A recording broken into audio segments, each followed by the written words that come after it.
पूरे देश ने आज भारत रत्न और पूर्व प्रधानमंत्री अटल बिहारी वाजपेयी को उनकी 99वीं जयंती पर याद किया। सियासत के अजात शत्रु कहे जाने वाले वाजपेयी जी को उनके राजनीतिक विरोधियों ने भी श्रद्धांजलि दी है। पीएम मोदी ने अटल बिहारी वाजपेयी को उनकी समाधि सदैव अटल पहुंचकर नमन किया, तो साथ ही जाने माने स्वतंत्रता सेनानी और शिक्षाविद मदन मोहन मालवीय को भी उनकी 162वीं जयंती पर नमन किया।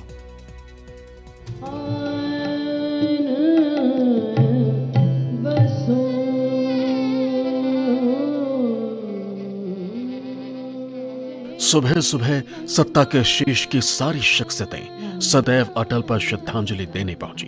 भारत रत्न अटल बिहारी वाजपेयी की उनकी 99वीं जयंती पर नमन किया। राष्ट्रपति द्रौपदी मुर्मू, उपराष्ट्रपति जगदीप धनखड़, पूर्व राष्ट्रपति रामनाथ कोविंद, लोकसभा अध्यक्ष ओम बिरला, प्रधानमंत्री नरेंद्र मोदी, रक्षा मंत्री राजनाथ सिंह, बीजेपी अध्यक्ष जेपी नड्डा, केंद्रीय मंत्री निर्मला सीतारमण, अश्विनी वैष्णव और अनुराग ठाकुर समेत कई गणमान्य हस्तियों ने पूर्व प्रधानमंत्री अटल बिहारी वाजपेयी की समाधि पर पहुंचकर उन्हें श्रद्धांजलि दी। यूपी के मुख्यमंत्री योगी आदित्यनाथ ने आगरा स्थित अपने पैतृक गांव बटेश्वर में पूर्व प्रधानमंत्री और भारत रत्न अटल बिहारी वाजपेयी की 99वीं जयंती पर उनकी प्रतिमा का अनावरण किया। अटल जी को भारत माता का सच्चा सपूत और राजनीति का अजात शत्रु बताया। हम सब जानते हैं अटल जी भारत की राजनीति के अजात शत्रु थे। भारत को राजनीतिक अस्थिरता से उभारने, देश के अंदर राजनीति में स्वच्छता और पारदर्शिता का एक आदर्श प्रतिमान उन्होंने रखा था। आज का दिवस सुशासन दिवस के रूप में भारतीय जनता पार्टी भी और सरकारें भी आयोजित कर रही हैं, सदैव अटल जी का स्मरण कर रही हैं और जिन मूल्यों और जिन आदर्शों के लिए सदैव अटल जी ने अपना जीवन जिया था, उन मूल्यों और उन आदर्शों के प्रति पूरी प्रतिबद्धता के साथ लग करके कार्य करने का संकल्प भी ले रही है। केंद्र में बीजेपी की पहली सरकार भी शायद इसीलिए बन सकी क्योंकि अटल जी वाकई सियासत के अजात शत्रु थे। पार्टियों से परे भी मजबूत रिश्ते थे। विरोधी का मतलब दुश्मन न था। पटना में तेजस्वी यादव के साथ अटल जी को पुष्पांजलि अर्पित करने के बाद नीतीश कुमार का यह बयान शायद इसी की वानगी है। हम लोगों का रिश्ता, हम लोगों का संबंध हमारा बहुत ज्यादा रहा है। जब हम एमपी रहे तब से, और जब उनकी सरकार बनी 100 साल हमको उन्होंने 3 विभाग की जिम्मेदारी दी थी और कितना मानते थे, और फिर हमको यहाँ का मुख्यमंत्री बनाने में, तो इसलिए उनका तो जो मेरे प्रति एक जिसको कहिए कि प्रेम था, हमको बहुत मानते थे और उनके प्रति मेरा बिल्कुल जो एक कहिए कि उनके प्रति आदर का भाव है, वो सब जीवन भर रहेगा मेरा। समझ गए ना, जब तक हम हैं। और इतना ज्यादा उनका था, और जान लीजिए कि जब जितना दिन भी रहे वो प्रधानमंत्री, तो वो कभी भी किसी दूसरे धर्म, किसी दूसरे वालों को कोई दिक्कत नहीं होती थी। दिल्ली से इतर पूरे देश में सियासत और सत्ता के दिग्गजों ने अटल जी को उनकी जयंती पर याद किया। भोपाल से जयपुर और जोधपुर से अंगुल तक सबने पूर्व प्रधानमंत्री को श्रद्धांजलि दी। केंद्रीय मंत्री गजेंद्र सिंह शेखावत ने अटल जी की जयंती पर झाड़ू भी चलाई।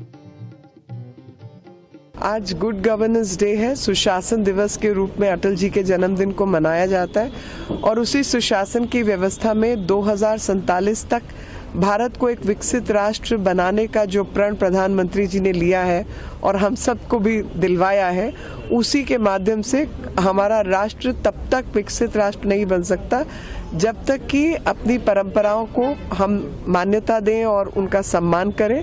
साथ ही पुस्तकालय, ग्रंथागार जैसी जगहों का सही इस्तेमाल हो, क्योंकि ज्ञान के ही क्षेत्र में भारत सबसे उत्तीर्ण था और उसी की वजह से हम लोग आगे थे और उन्हीं परंपराओं को हमें वापस संरक्षित कर लाना होगा, तभी देश आगे बढ़ेगा। हमारे छत्तीसगढ़ के निर्माता और भारतीय जनता पार्टी के संस्थापक श्रद्धेय अटल बिहारी वाजपेयी जी का जन्मदिन है, जिसको पूरा देश सुशासन दिवस के रूप में मनाता है। तो सबसे पहले तो मैं पूरे प्रदेशवासियों को सुशासन दिवस की बहुत बहुत बधाई देता हूं, शुभकामनाएं देता हूं। और आज मुझे आप लोगों के माध्यम से प्रदेश को बताते हुए हर्ष हो रहा है कि मोदी की गारंटी में जो हम लोगों ने छत्तीसगढ़ के अन्नदाता किसान बंधुओं से वादा किया था कि अपनी जब 15 साल की सरकार थी 2 साल का बोनस नहीं दे पाए थे, तो 2 साल का एक मुश्त बोनस 12 लाख से ज्यादा किसानों को आज उनके अकाउंट में करीब 3700 करोड़ रुपया ट्रांसफर कर रहे हैं। अटल बिहारी वाजपेयी की जयंती के साथ ही देश ने आज जाने माने स्वतंत्रता सेनानी एवं शिक्षाविद मदन मोहन मालवीय की 162वीं जयंती भी मनाई।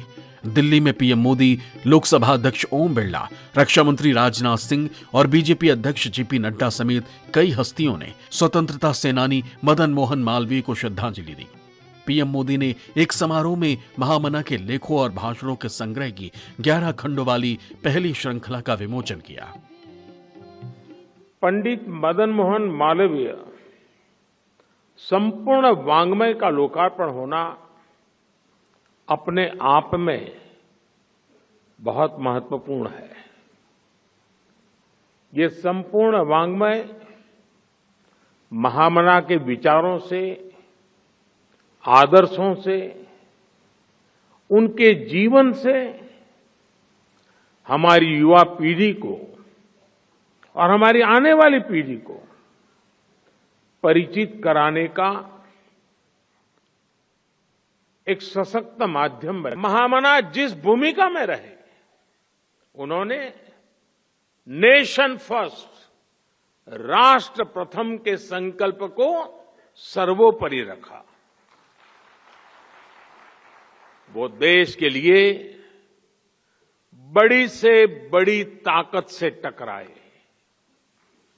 मुश्किल से मुश्किल माहौल में भी उन्होंने देश के लिए संभावनाओं के नए बीज बोए।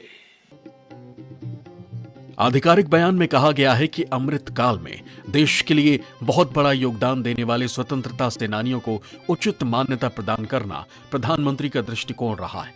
इसी दिशा में collected works of Pandit Madan Mohan Malviya एक प्रयास है। 4000 पन्नों की ये कृति मालवीय जी के लेखों और भाषणों का संग्रह है। Bureau report, news 24।